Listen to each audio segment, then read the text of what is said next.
Jokenya koro ok bi ndike kaka jolweny e piny mar Russia mabiro tok romo manotimore kawuono e kind jatend migawo mar weche tudruok pinje maoko Musalia Mudavadi kod mano mar Russia Sergey Lavrov e boma ma Moscow e piny Russia.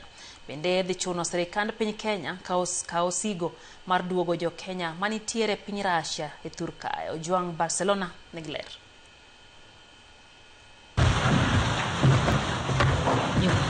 Tok romo mane otimore e kind jatend migawo mar weche ma oko Musalia Mudavadi kod mano ma piny Russia Sergey Lavrov. Wuodh jokenya dhi e piny mar Russia kendo dhi bedo jolweny pinyno koro ochungi. Mae biro tok ywak mane jopiny Kenya ogolo e wi jokenya dhi e piny Russia e lweny kendo irwakogi e lweny no madhi nyime e kind Russia kod Ukraine. We have now agreed that Kenyans shall not be enlisted through the Department of Defense or Ministry of Defense here. They'll no longer be eligible for enlisting in the special operations, and we want to appreciate that. All Kenyans, as well as many citizens of other states who signed contracts in order to participate in the special military operation, they did it on a voluntary basis.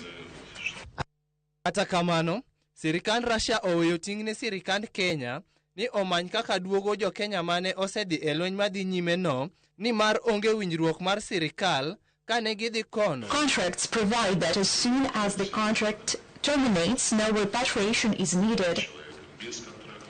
This person is no longer bound by any contract, and they may do whatever they want.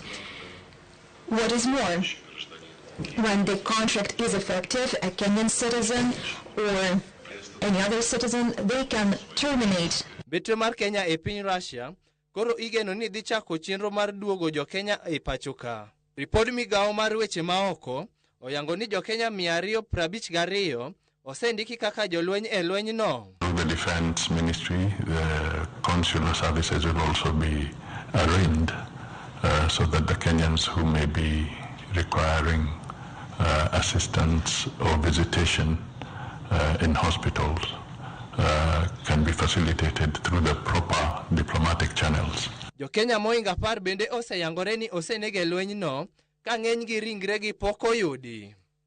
Ojwang' Barcelona, Ramogi TV.